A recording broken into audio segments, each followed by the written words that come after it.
वो दिन हर किसी को याद रहेगा जब एक साधारण सी दलित बेटी ने मंत्री की गाड़ी के सामने खड़े होकर सिस्टम को चुनौती दी। लोगों ने कहा अब तो उसका अंजाम तय है। पुलिस भी घेर चुकी थी। लेकिन ठीक उसी वक्त कुछ ऐसा हुआ जिसे किसी ने सोचा भी नहीं था। अंजलि अकेली नहीं है, उसके पीछे हम सब हैं। अगर आप भी उसके साथ खड़े हैं तो इस वीडियो को शेयर कीजिए और जय भीम की गूंज चारों तरफ पहुंचाइए। अंजलि वाल्मीकि समाज की 22 साल की लड़की उत्तर प्रदेश के एक छोटे से कस्बे रामगढ़ की रहने वाली थी। उसके पिता सफाई कर्मचारी और मां खेतों में मजदूरी करती थी। बचपन से ही अंजलि ने भेदभाव झेला था। स्कूल में अलग बिठाया जाता, शादी ब्याह में उनके घर की थाली अलग रखी जाती और गांव के तालाब तक पानी भरने जाने पर गालियां सुननी पड़ती। लेकिन अंजलि साधारण लड़की नहीं थी। वो हर रात एक पुरानी लालटेन के नीचे बाबा साहेब की किताबें पढ़ती थी।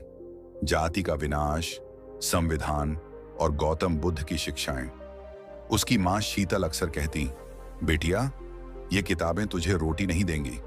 अंजलि मुस्कुराकर जवाब देती, अम्मा, रोटी पेट भरती है लेकिन किताबें हमें इंसान बनाती हैं। रामगढ़ गांव में मंत्री राघव प्रताप सिन्हा का बड़ा रसूख था। वो ठाकुर जाति से थे और उनकी राजनीति गांव में जातिवाद पर ही टिके थी।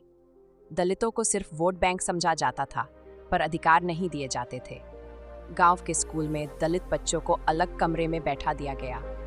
अंजलि ने इसका विरोध किया और स्कूल के गेट पर जाकर नारा लगाया, पढ़ेगा भारत तभी जब बराबरी होगी सबकी। ये वीडियो वायरल हुआ और धीरे धीरे मीडिया की नज़र अंजलि पर पड़ी। लेकिन यही उसके लिए मुसीबत बन गया। मंत्री राघव प्रताप ने कहा, ये लड़की ज्यादा बोल रही है, चुप करा दो इसे। 15 अगस्त का दिन था। मंत्री जी पूरे तामझाम के साथ गांव में झंडा फहराने और भाषण देने आए। चारों तरफ पुलिस, काफिला और मीडिया के कैमरे मौजूद थे। गांव के दलितों को पीछे खड़ा कर दिया गया था, जैसे वो कोई इंसान ही न हो। अंजलि ने उसी दिन कसम खाई, आज चुप नहीं रहूंगी, आज गाड़ी रोकी जाएगी। जैसे ही मंत्री का काफिला गांव की सड़क से गुजरा, अंजलि भीड़ से निकलकर दौड़ पड़ी और काले शीशों वाली गाड़ी के सामने खड़ी हो गई। भीड़ हैरान थी। पुलिस वाले चिल्लाए, हटो लड़की, हटो, ये मंत्री जी की गाड़ी है। लेकिन अंजलि ने दोनों हाथ उठाकर कहा, ये सड़क हमारी है, ये गांव हमारा है और ये देश हमारा है। गाड़ी तभी आगे बढ़ेगी जब हमारे बच्चों को बराबरी मिलेगी। कैमरे ऑन थे, हर चैनल लाइव कर रहा था, पूरा देश स्क्रीन पर देख रहा था। एक साधारण दलित बेटी एक ताकतवर मंत्री की गाड़ी रोक चुकी थी। अंजलि चिल्लाई, मंत्री जी, आप वोट मांगने आते हैं, लेकिन हमारे बच्चों को स्कूल में दुत्कार मिलता है। हम अस्पताल जाते हैं तो हमें छुआ तक नहीं जाता। हम खेतों में खून पसीना बहाते हैं, लेकिन हमारी झोपड़ियों में अंधेरा है। आज मैं आपसे पूछती हूँ, क्या हम इंसान नहीं हैं? क्या संविधान सिर्फ किताबों में लिखा है? आज से हम चुप नहीं रहेंगे। हमारी आवाज दबाओगे तो और तेज होगी। भीड़ जय भीम के नारे लगाने लगी। पुलिस चारों तरफ से घेरने लगी, लेकिन मीडिया के कैमरे के चलते किसी की हिम्मत नहीं हुई कि अंजलि पर हाथ उठाए। गाड़ी के शीशे नीचे हुए।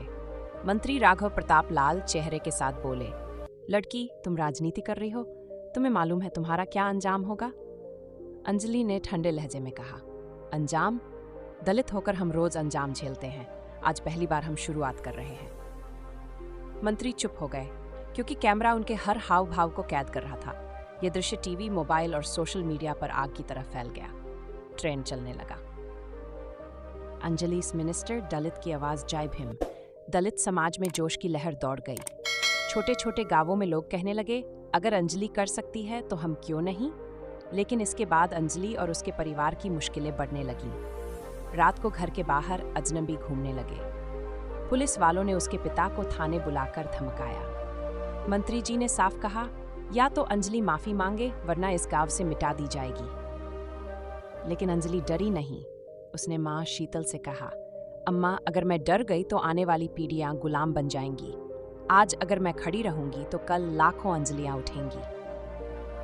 अगले दिन जब अंजलि प्रेस कॉन्फ्रेंस करने पहुंची, अचानक रास्ते में उसकी बाइक को एक तेज ट्रक ने टक्कर मार दी। लोग दौड़े, कैमरे भी मौजूद थे।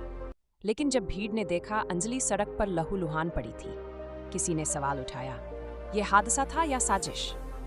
और वहीं पर भीड़ ने एक स्वर में नारा लगाया, अंजलि जिंदा है, अंजलि की आवाज जिंदा है, जय भीम। यह सिर्फ एक कहानी नहीं, बल्कि हर उस दलित बेटी की आवाज है जिसे समाज ने दबाने की कोशिश की, लेकिन जिसने संविधान की ताकत से लड़ना सीखा। लोग कहते हैं अंजलि गिर गई, लेकिन सच यह है कि उसकी लड़ाई अभी शुरू हुई है। क्या आप जानना चाहते हैं आगे क्या होगा? तो अभी सब्सक्राइब करें, क्योंकि अगली कड़ी मिस कर दी। नुपुरी कहीं तो रहेंगे।